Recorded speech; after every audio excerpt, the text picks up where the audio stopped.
It's difficult. It's difficult. It's difficult for the players to really learn how to best study and learn the game. And on the flip side of it, all players learn different.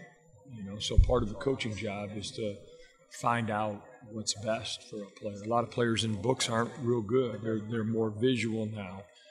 But learning how to get on the Exos and how to sort plays and sit there and watch a particular defense over and over and over, for instance, is a challenge for them because they want to put on a game and just watch the game of football.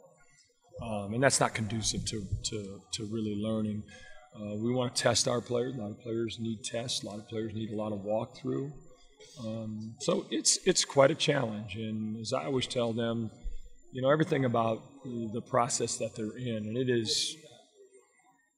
it's a challenge, but we need both coach and player fully engaged for us to have a chance to speed that process up.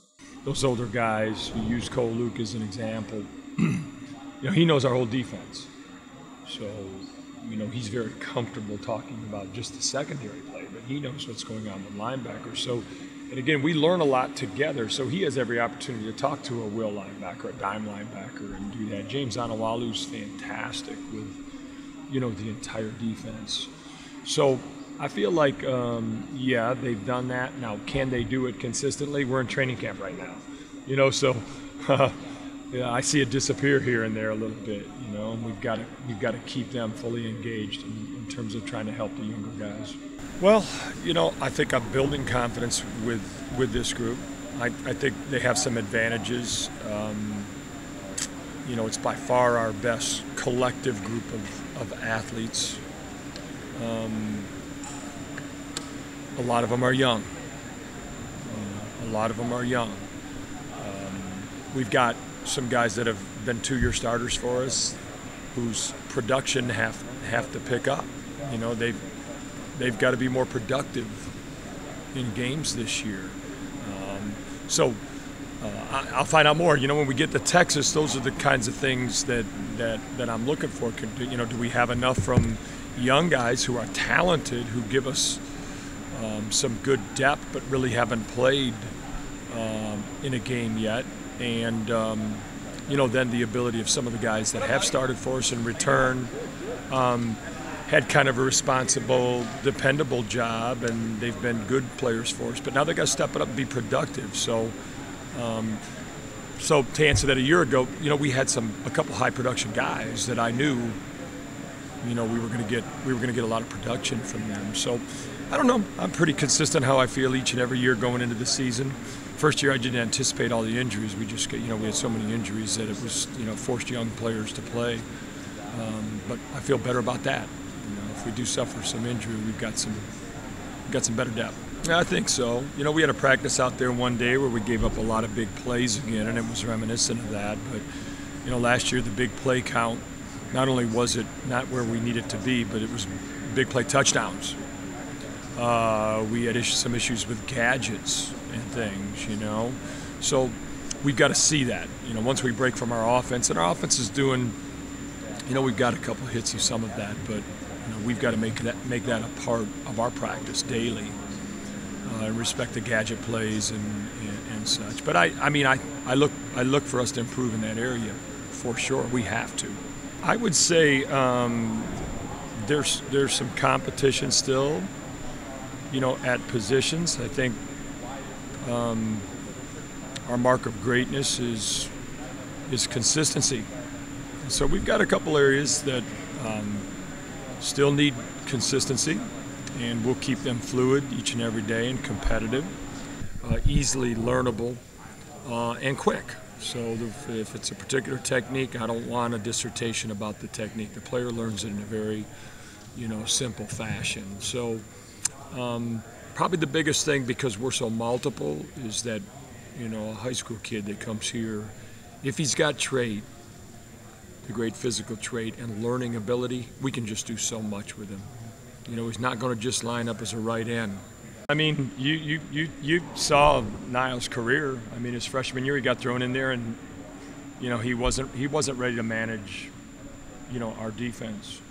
And I respect him greatly as a player. He's he's tough, and he's persevered, and he's worked hard at it, and he's done an admirable job, relative to managing it all. But I got to see him as a starter. That's why I can't wait for the Texas game. Let's see what you can do, Niles. Let's see what it looks like for 70 plays in a big game, and but he's on the right road right now. He's worked hard.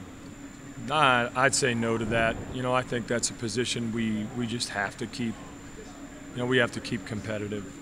I think we're making progress. I'm seeing some better things, and again, I use that word consistency. That's what we're looking for, and it's just we don't have that yet. But I think we're making some good progress inside. I think so. I think if you just look at traits, he's got the trait. Again, there's a lot more to that, as we all know. So we got to see how he develops as a football player, and a lot of that's relative to how he can learn and how he can see the big picture of the game, and then does he have the it factor relative to getting to a quarterback? Because he's going to do that. He can do other things for us, but does he really want to get to the quarterback? We'll find out. I don't know. I mean, we've had the payoff of our system in games already. We just my first year here, it was obvious what how the system could work. We've just been we've been a little bit dented at times since then, and we've lost some personnel and such at times where just the rhythm of it hasn't been maybe what I was hoping for. So hopefully this is a group that we've got, I think, our most athletic group overall, and I wouldn't compromise them relative to it being too big for them. Matter of fact, I asked them the other day, "You want to stop installing now? Is this too much?" And they all said, "No way, let's keep going." And I think they take pride in that. And our older guys are amazing. I mean, you talk to a guy like James Anawalu, the football that he knows, it's amazing, and that I'm proud of. Again, there's guys in the room that you got to be careful with that. So if it doesn't work for a high trait player that can't learn, then I think we either find his job simple or we cut down, schematically with things, and we get better and better, then we don't need as much scheme maybe. So. Well, it's a lot on those guys, especially the safeties. And I've said before, for our middle linebacker and safeties, our systems, it's difficult. I found that in pro ball. Same thing when I had rookies. It's there's a lot of football for those guys. So, but I'd say they're pretty typical of young players that have been thrown in there right away. And now I think we had our 13th practice. The volume's getting to them a little bit, so now they're working on the mental toughness part to stay and to continue to grow like they need to. So those physical traits that Brian's mentioned, because they're talented. That freshman group is really talented. He's a fine football player. Hard to have him standing next to us on the sideline. Yeah, he's so engaged. Got great trait, intelligent, competitive. He's got it all. That player's got it all. He's a great guy. He's a great kid, and he does a lot. If we need a quarterback, he'll service us, outside of the option. But real bright kid, tough kid too. Really, we play him over at safety now, and he's a tough kid. He's a tough competitor, and he does a good job with the option. As you know, we put a lot of time into that last year, and for a good look. And we're different here at Notre Dame for sure. And so our players have a lot on their plate relative to the academic standards and what they are doing here. So they can't come over and watch film all day. Maybe like you can in other places. I mean, outside of their class, they've got commitments and meetings and studies and tutors and all kinds of things here. So that'd be my only way to answer that. I'm not going to offer somebody else's perception of our guys being soft, you know, to the media. I wouldn't offer that to anybody. Our guys are smart. Our guys can learn football in an impressive way. They come here and they come here to get a degree from Notre Dame and become the best football player they can be. That's their priorities. Anything that takes away from that is a mistake on their part.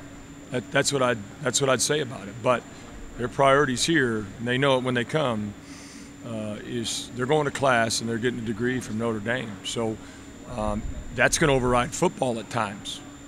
We know that. There's practice time missed and such here. And they chose to come here knowing that was part of their deal. This is a life changer. Come here, get your degree. This is a life changer. They get that. Oh, it's incredible. You know, it's incredible. And you know, I think back when I was with the Falcons, he basically lived with he's like Matt Ryan's little brother. Gummy was with Matt Ryan, and he was thrown to Roddy White and Tony Gonzalez, and so we've been around each other a lot, you know. And I think the biggest thing for me is that he's getting a Notre Dame degree, which, you know, as a father, all of us would be really proud. But this place builds a good man. I mean, he's good people every day. And our football team and the guys he hangs around, it's special stuff. So I'm mostly happy for the man that Notre Dame's going to help build with my son. I mean, it's a championship place.